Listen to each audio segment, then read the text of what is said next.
How you doing? All right. Hey, film ahead, man. Watch the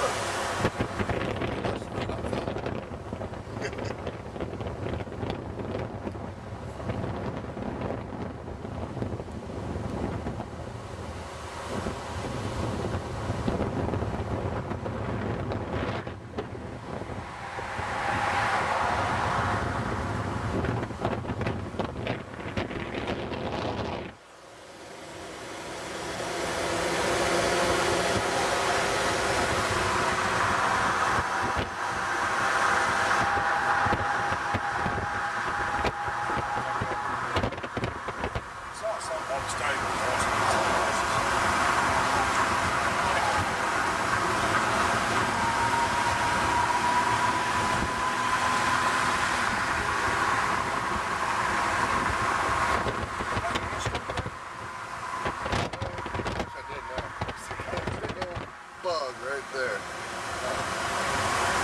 It's alright though.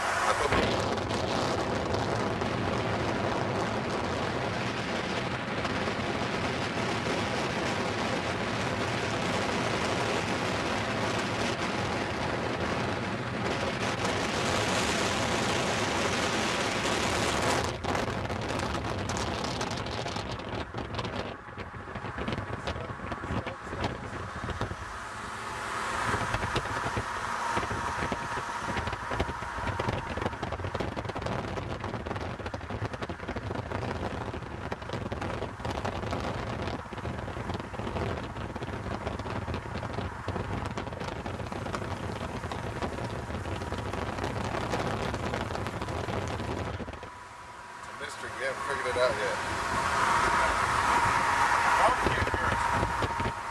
Like some kind of brush.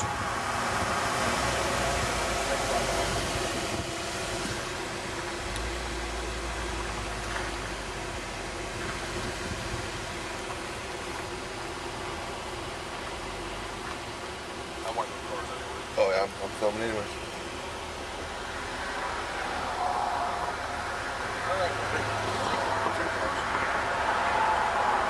Oh, get that holy smoke sound, man. Holy smoke! See it? Yeah. Holy smoke!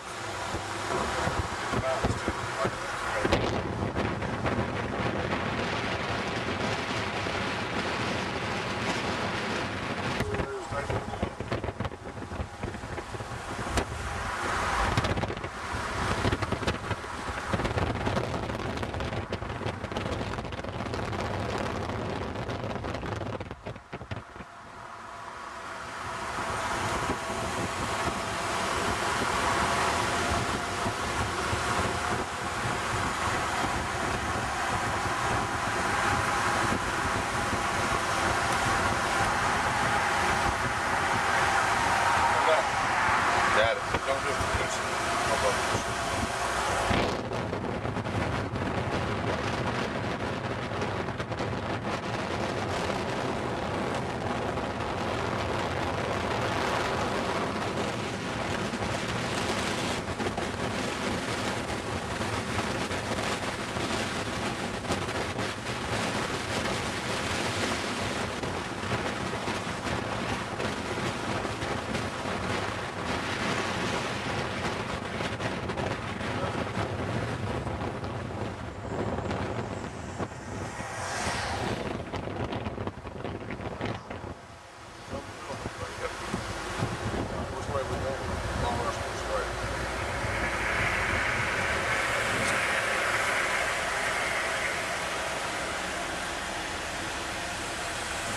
Yeah, Renola's going to insist on stopping here for fudge.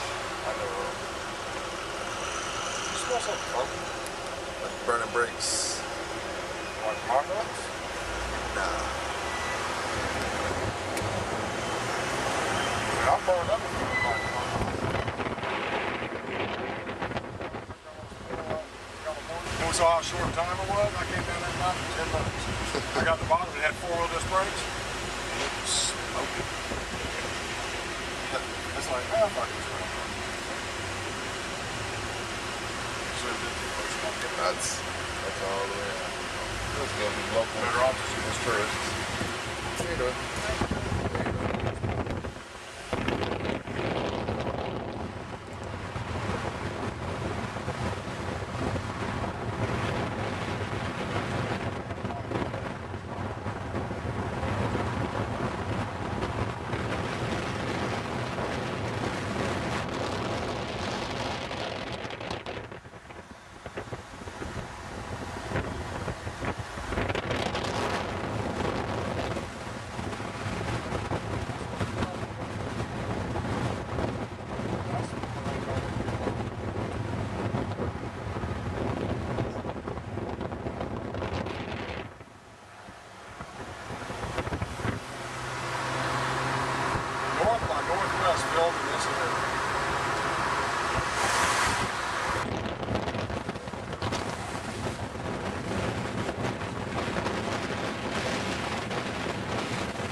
right there where you are, brother. Okay, you too. Get you there, John. All right.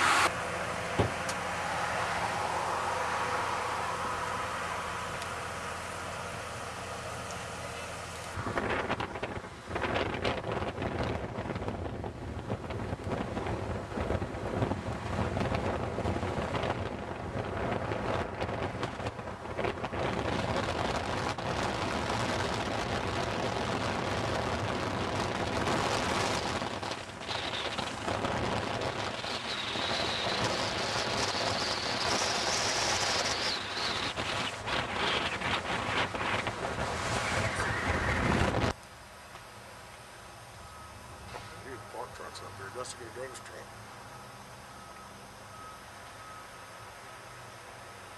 Over the eye.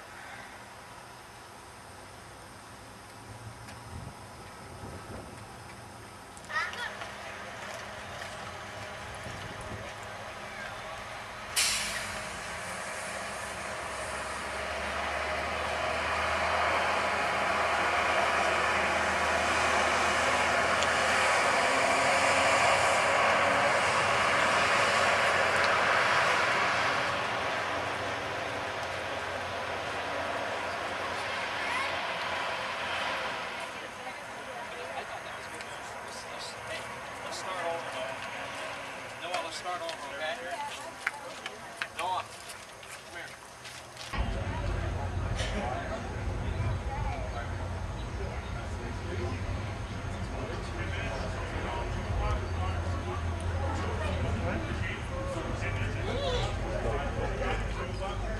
Here you go. Fifth head. All right.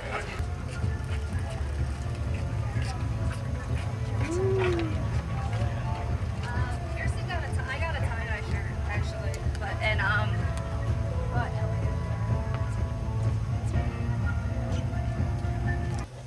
or wait, no, we should find the 48 belt.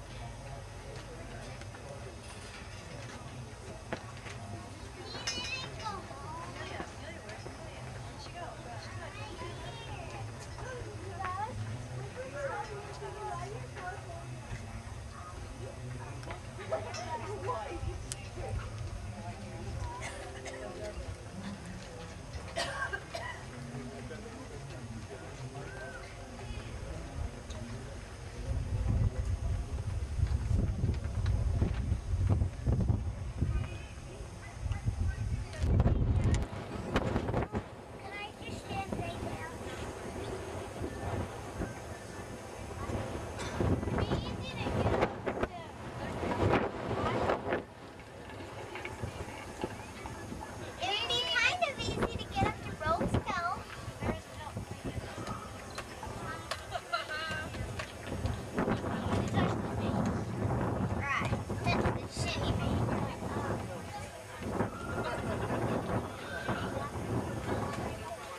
J. Janice, I-C-E, J-A-N.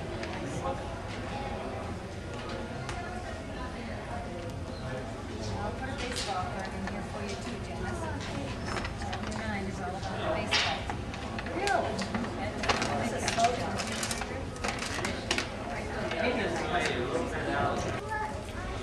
How you guys doing today? Good, are you? Good, sir.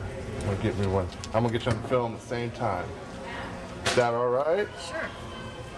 Get me one of these two. Well, just a minute. I'm sorry. You pay for it. You pay for it in the bookstore. Oh, okay. I wasn't thinking when I It'd be to David Lance. dated Lance. first and last name. L L-A-N-C-E. L-E-N-C A. L-A-N-C-E. Oh, Lance.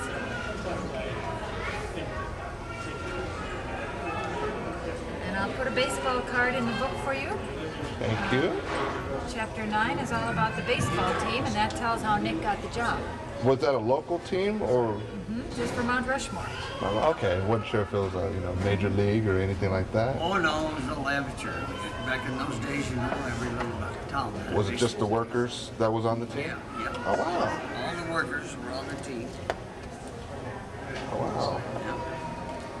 They've all passed away now. I'm the only guy still living on the team. That's awesome. That's great.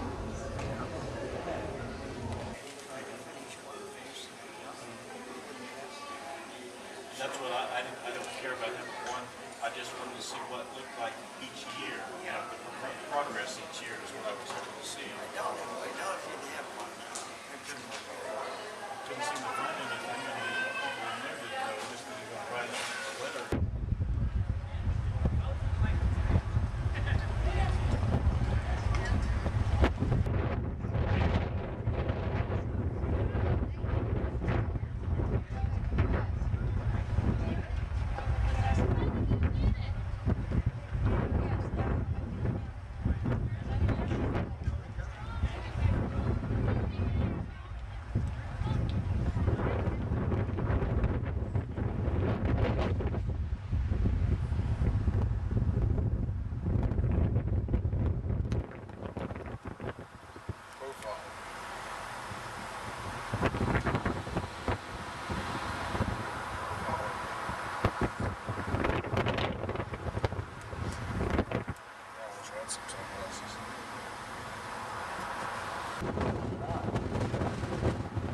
It's getting better than we thought it was all around.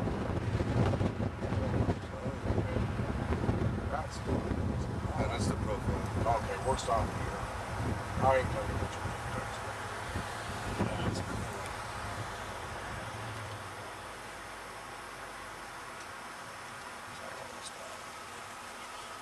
Why don't you get out here, brother?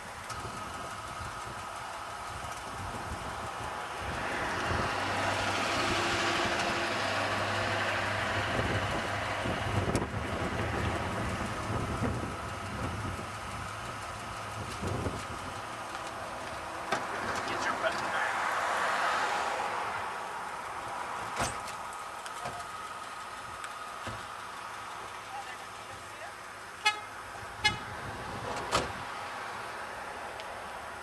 Yes, hey, look at me.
Oh,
I was looking at the wrong number.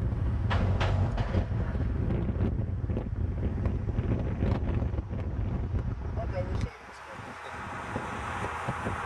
That's the national anthem when they looked at the stole money out of it. Yep, let's go.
Okay.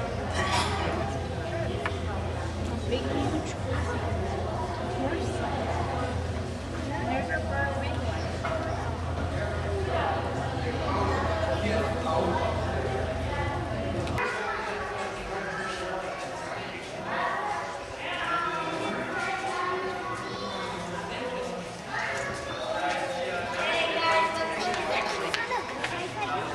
No, it's okay. Take one of that. She just did one.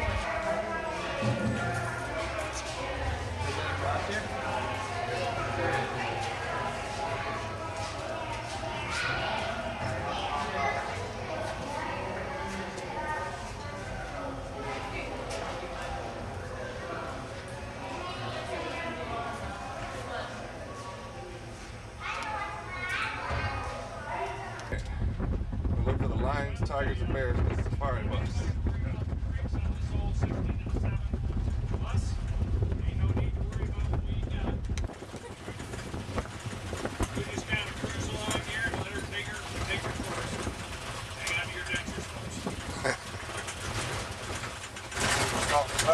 Okay. See what I'm talking about? Trying to fill The the face of the mountain is that of Crazy Horse. It is based on a verbal description of what Crazy Horse looked like because there's no photographs or documented photographs of what Crazy Horse looked like. A Crazy Horse was selected by Chief Standing Bear and the elders of the day to represent their heroes. What Standing Bear said was the white man has many heroes. We want the white man to know that the red man has heroes too. And they chose Crazy Horse because Crazy Horse had never lived on a reservation, never signed a treaty,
worked together 11 years. Two of them are Murdoch's sons. Now when we're going to go down, we're going to go down to the end, we're going to turn around, and we're going to come back. Murdoch never lived here, and no, that's not Murdoch's car. It's about a 28 or 29 Model A, it looks like. He took over this claim because it was deserted. Because there isn't much gold in this part of the hills. And then he got a miner's certificate, which in the 1940s he was required to have in order to blast off copper. Nowadays it takes. We're going to stop down here just a little bit.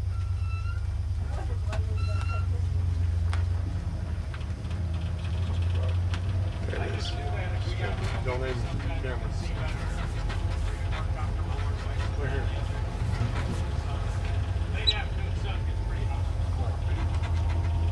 I haven't seen any varmints out here right now. It's kind of warm.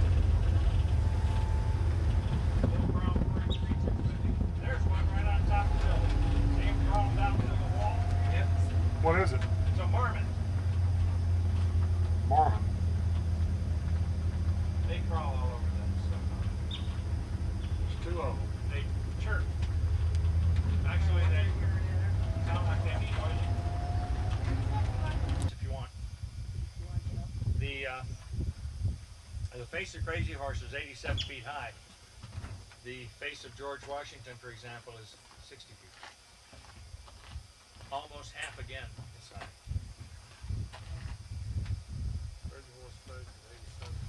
Are they finished working for today up there? Yeah, they quit about 5 o'clock. They had an explosion this morning about 12:30. That's about the 5th one in the last. Some of the biggest beaver I've ever seen. I'm from Michigan originally, and beaver are never that big there. He's a pretty good sized critter. There's about 2 or 3 of them that are really big.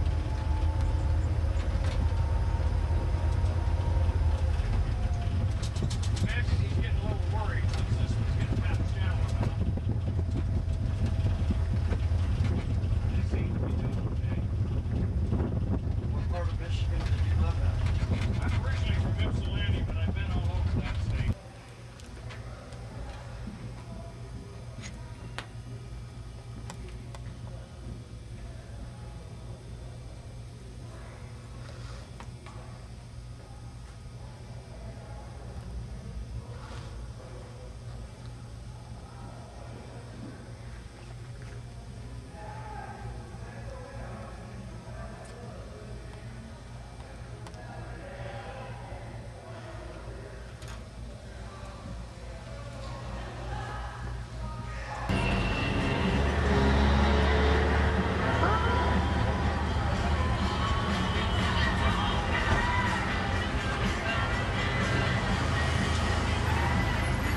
Howdy. Where did you see it at? Layla! I think it's right here, so.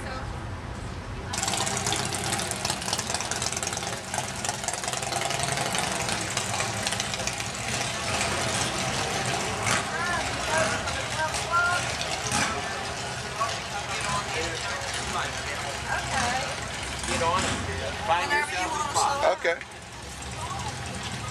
We'll get the good seats.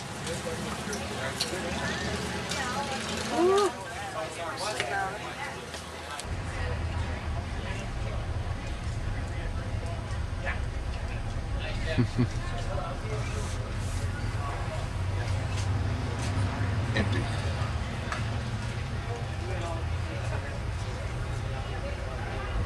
Parked right in front of them. By gosh, they look good together. Two old gravity flow gas pumps. Now we get around this next corner on the back side of the bus is another statue of Hickok. That, by the way, is out of a piece of granite from Crazy Horse, was carved by the great sculptor Korzak Dalkowski and given to Deadwood as a gift. Nice to have a bit of Crazy Horse hanging around with us here, Count. Those little piles of wood you see stacked up like peepees, that is genuine Deadwood.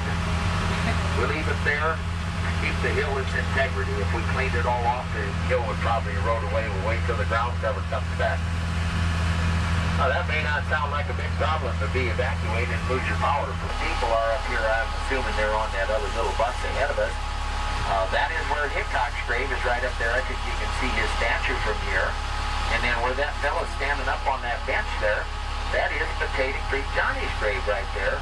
We passed two graves coming down the walkway there. One was Helen Watkins, who's now lying right next to her. Was that Tiger Wood?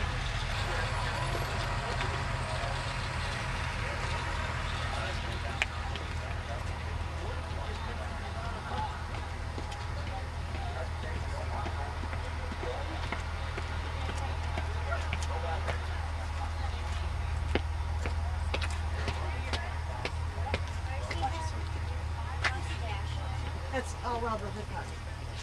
It's not. Oh, It's the other side.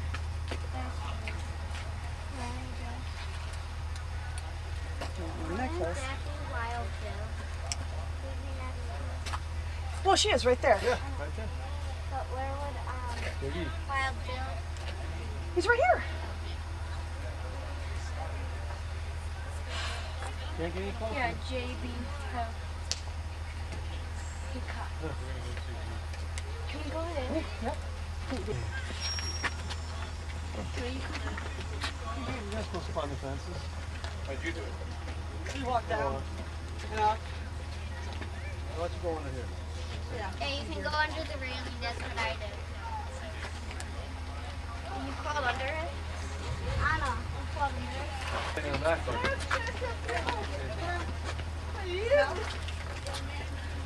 No. No. You want a picture? Oh, okay. This was a hell yeah. Remember Wild Bill? Well, I'll hold that down. Me too. Travis, you'll see how we got behind your stuff. That's nice up there, isn't it? Oh, yeah. Hot though. We go to a place called Sturgis, just 10 miles from here. I grew up believing, ladies and gentlemen, that Wild Bill Hickok and Calamity Jane were lovers. I also thought he had a gold claim here. I thought he lived here for many years, and I truly thought he was the marshal here in Deadwood. Bless you. Do you know I pert near needed to be totally reprogrammed to do this tour? Because absolutely none of that is true. Not one single bit of it. Wild Bill Hickok from Troy Grove, Illinois, and Calamity Jane from Princeton, Missouri met for the very first time in late April of 1876. They met south of here in a place called Cheyenne. There they signed on a huge wagon train that was bringing supplies up here to all the miners pouring into here. That was the first time they ever met. That wagon train, history says, got here on the 12th of June. Ladies and gentlemen, this man is dead. The 2nd of August, 1876.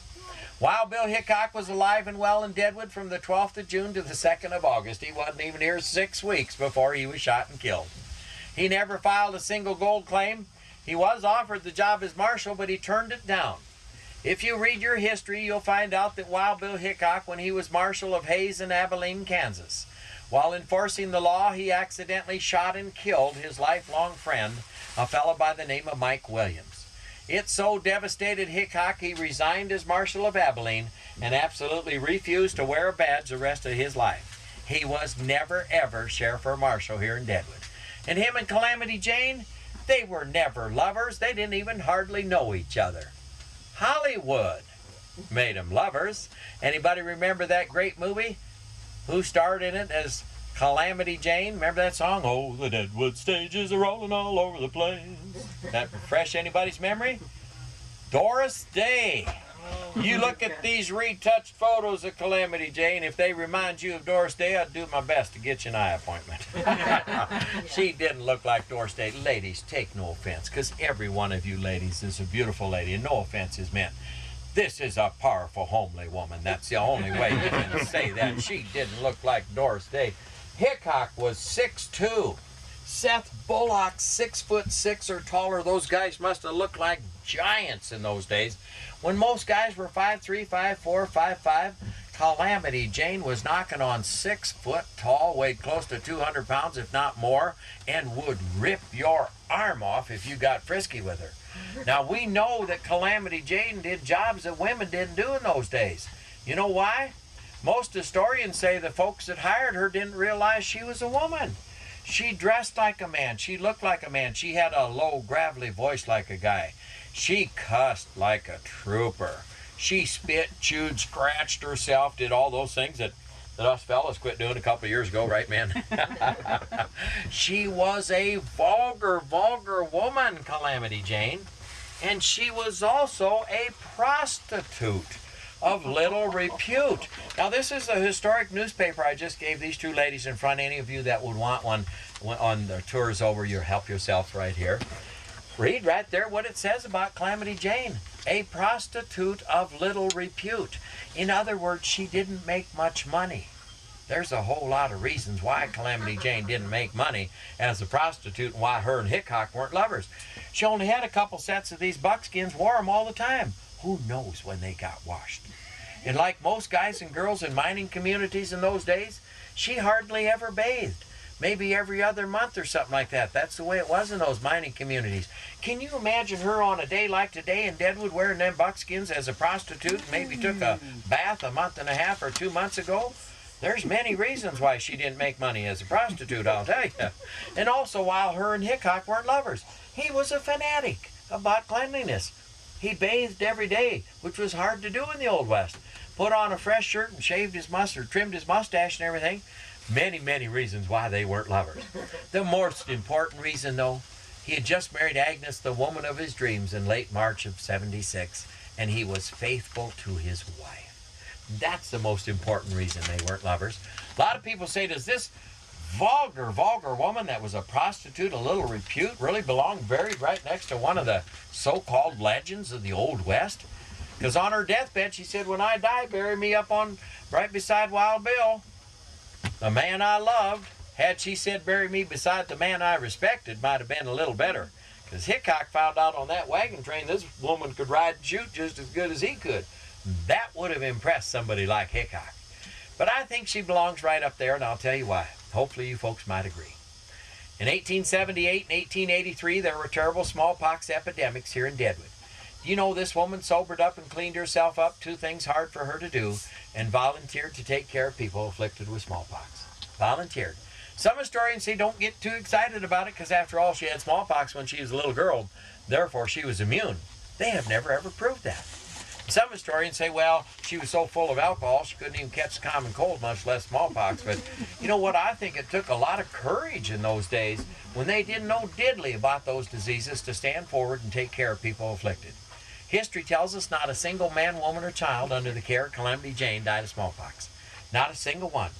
Yet in this beautiful cemetery, there's over 350 of our blessed children that are here because of smallpox, and much less us big guys and girls. But no one under the care of this woman died of smallpox, not a single one. Yeah, she was drunk all the time, but if she had money in her pocket, you had your hand out, she would give you everything she had. In my opinion, I think underneath that very rough exterior was a large, beautiful heart of gold. And I think she belongs right up there beside Wild Bill, and I hope you folks might agree with that. Ironically, had Calamity Jane lived just a little longer, she also would have died on the 2nd of August, just like Hickok. Calamity Jane passed away just before midnight on the 1st of August, 1903. We believe she was in her very early 50s. We're just not sure. Her life was her death. She died of liver disease and alcohol poisoning and bowel troubles, everything associated with a lifetime of being on the sauce. Even in her final days, ladies and gentlemen, she still consumed well over a quart of rot gut whiskey a day. What a woman. But I think she belongs right up there by Hickok. I hope you folks might agree with that.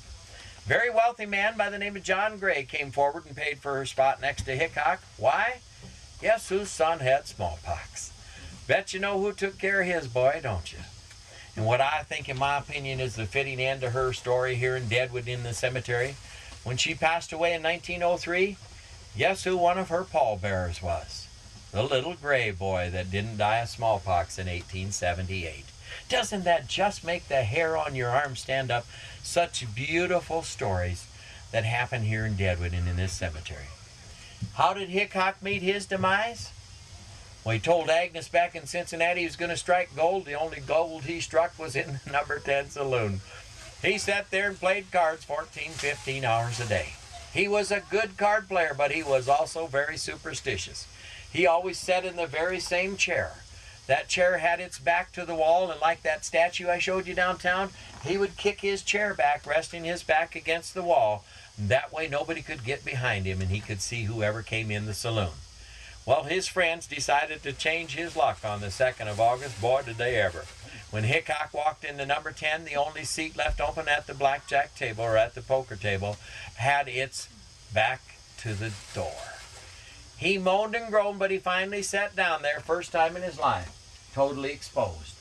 In walks a fella by the name of Jack McCall. Hickok jumped up, but he knew Jack McCall, sat back down. Jack McCall then walked plumb around the table, ladies and gentlemen. Would not have been able to do that had Hickok been sitting in his regular seat. Then he walked around the table one more time, got in a position right behind Hickok, pulled out a heavy caliber revolver and shot him right smack through the back of the head. Cold-blooded murder. Ladies and gentlemen, Wild Bill Hickok at the age of 39 was dead before his cards fell out of his hand. Those cards, by the way, in that colored picture there, black aces, black eights, and most historians say that last card was the 9 of diamonds. That hand of poker has been referred to ever since in the world of poker as aces and eights, the dead man's hand, because of Wild Bill Hickok's last cards here in Deadwood. What'd they do to Jack McCall? Well, they chased him up the street. He tried to hide. They found him, drug him out, was going to hang him right off the bat. Then somebody said, no, we got to be civilized and try to have a trial. So they found a judge and they formed a 12-man miners jury. But I can prove to every one of you nice people that Wild Bill Hickok had as many enemies in Deadwood as he had friends. You know why? That judge and 12-man miners jury acquitted Jack McCall of the murder of Hickok. They found him innocent and set him free. Half a dozen people seen him shoot Hickok right through the head. He told them that Hickok had shot and killed his brother and he was just evening the score. They believed that. History has proved to us Jack McCall had 2 sisters, never even had a brother. Just a case of one guy being a better card player than the other, one guy tired of losing. More than likely, that's all it was about. But Wild Bill Hickok was dead and gone. When they set Jack McCall free, boy, did he slide over at the livery stable to gather a fast horse out of town. He was out of here. He was gone. That's how Hickok met his demise in Deadwood. Was never sheriff or marshal, never filed a single claim, wasn't Calamity Jane's lover, and wasn't even here for 6 weeks before he shot and killed. See why I need to be totally reprogrammed to do this to her? Thinking all that other stuff was true. Now, I know the city has cleaned up around the graves, but they may not have had any laying up there today. A lot of times you'll see people throwing money and cigarettes and stuff. The other day there was a half a pint of whiskey and a $5 poker chip from one of the casinos downtown laying up there. Came back on my next tour, guess what was gone? The poker chip. I couldn't care less about the whiskey. I wasn't sure it was whiskey in that bottle. The poker chip was gone. But I can't believe that people throw money on their graves for good luck. Would you girls be throwing money on the graves of a woman that died of alcoholism at the age of 50 or 51? Guys, would we be throwing our money on the grave of a man that got murdered when he was 39 for good luck? Why, heck no, we'd all put our money here on Potato Creek Johnny's grave up there. He came to Deadwood full grown and well into life in 1876. You know the good Lord didn't take Potato Creek Johnny home until 1943? That's why your mom met him in the 30s. He was older than dirt when he died. Here he is pushing a wheelbarrow in Deadwood in 1938. We'll put our money on his grave for good luck, say heck with these other two. His big claim to fame, all 4 foot 3 inches of him on a cold morning, fresh out of bed. He found the largest gold nugget ever found anywhere in this Deadwood Gulch area. It was a beautiful, solid gold nugget shaped like a beautiful lady's leg. Found it right over here in a little stream called Potato Creek. They called him Potato Creek Johnny. That little rascal spent the rest of his life digging over there, thought he was going to unearth the rest of her body. Never found another thing, just that great big beautiful nugget shaped like a beautiful lady's leg. That big nugget, by the way, is on display in the Adams Museum. Now, those of you watching that HBO series are going to notice a big difference right here. In that series, they came here to Deadwood and got all their historic information from the Adams Museum. Some of that series is so historically correct, and some of it is out in the North 40. Preacher Smith in that series was diagnosed with a brain tumor and was found smothered to death. Well, ladies and gentlemen, if you look right up here on the right side, you'll see a sign that says Preacher Smith. Just to the right of that sign is a tall, slender headstone with a brown dot. Actually has a horse on the front of it. And you might perhaps notice the open Bible in the sunshine. You folks on the left, if you can't see that very well when we come around, the advantage will be to you. Preacher Smith, a fire and brimstone Methodist preacher. Well, again, that series has him diagnosed with a brain tumor and smothered to death. I say to you, ladies and gentlemen, you think in a wild and crazy town like this in 1876 we had somebody medically competent enough to diagnose somebody with a brain tumor and smothered to death? Would they find a pillow stuck to his face? Guys and girls, they found Preacher Smith's body 1.5 miles out of town. He was shot and stuck plumb full of arrows. Smothered with a brain tumor? Why, I think the historic truth would have been much more interesting in a Western series. If you go out of Deadwood towards Spearfish and the interstate, at the top of Deadwood Hill, and easy on, easy off on the right side of the road, you will see a historical marker and a monument. You go over there and read it on your way out of town. It says, killed by the Indians. You know what? Most historians don't think the good Indian people had a doggone thing to do with his murder at all. You see, Preacher Smith was a loud preacher. He was on those guys down in the Badlands part of Deadwood like mud on a hog every day, telling them that women and whiskey and card playing was sinning. They were tired of hearing it. History's never proved it. But they believe that some of those guys from the Badlands part of Deadwood followed him out of town, shot him, and stuck him full of arrows to blame the Indians on it. Well, guess what? We blame the Indians. Imagine that. A dark page of Deadwood's history. For a brief time period, anyone who brought an Indian scalp or an Indian body into Deadwood was given cash money by the city of Deadwood. Thank the good Lord they realized after a short period of time that paying money for body parts or bodies was not a very Christian thing to do, and they discontinued it. But a dark page in the history of this town. For a while you could get money for a dead Indian here in Deadwood. Thank the good Lord they quit doing that. But smothered? With a brain tumor? Talk about being out in the North 40.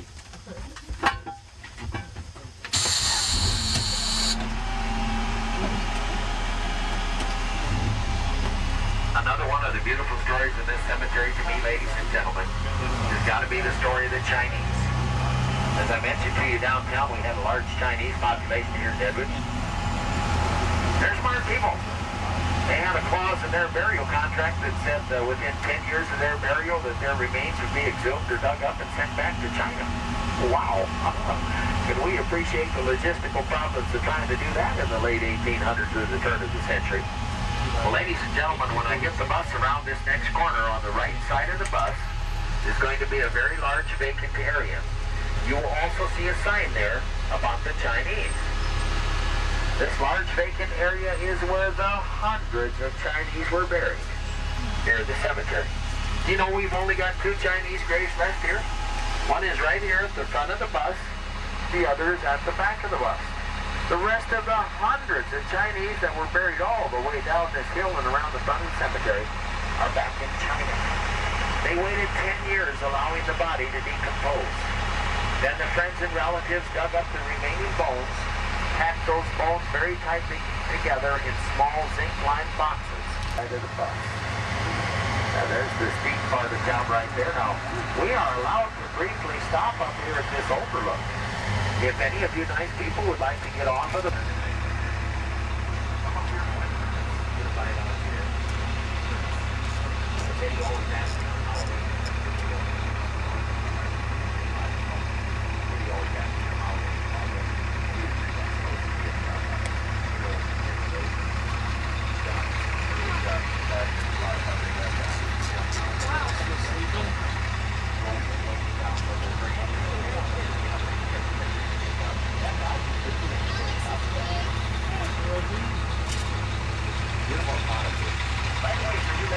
And it is taller than some of the other hills around here. It is totally man-made. Now this rock garden right beside us, it's a dirt garden now. Until 3 days ago we had beautiful flowers in there, and then the heat got to them. Now it's just a dirt garden. But anyway, there used to be a bandstand with stones, but they brought ground radar in here, went over these potter's fields, see if they could figure out how many folks are buried here. It's sad to say the vast majority of the poor are in simple canvas. Hunters just wasn't a big thing in the Old West. Now you know why people were coming out of their graves at the front of the cemetery there. You folks now on the left side can look over and get a little better view of Preacher Smith's grave there in the shadow. It's hard to see, but that's the open macho on a feather bed. Some people go to sleep and don't even know they're having a massage. The only place in town you can get. And being Mormons, we don't drink, right, Mormons? Right. And by gosh, man, if the only thing we can hang on to is our women, we want to hang on to them. Now get off of our bus. Well, since you're Mormons, you got lots of women. You can fair. No, we ain't got enough to go around. We'll buy you a drink later on, though. Oh, well, that works then. Okay. This nice young man's one of the reenactors you'll see around in town. I like it when he jumps on. But anyway, guys and girls.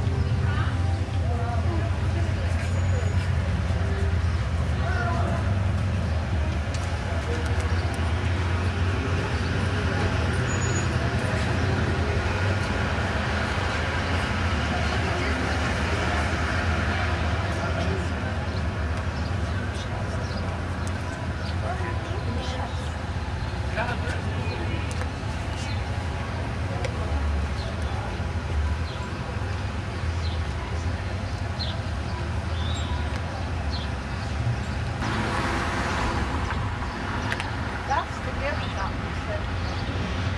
Oh, down there? Yeah.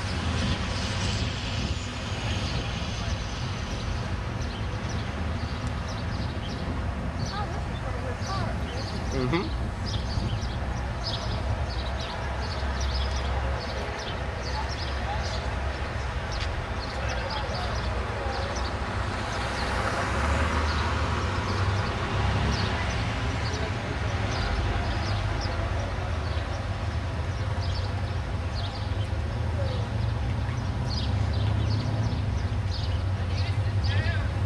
Well, they must have. Window unit air conditioners. I wonder if there's people still up there. Nah. Yeah, it is.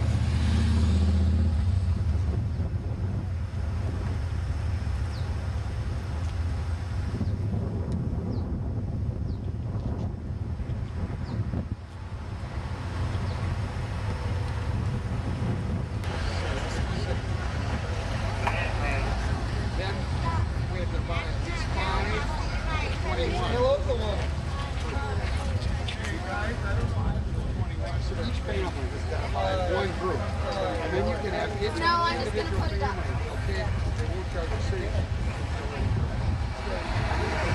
Yep, they'll block off both sides of the street. What?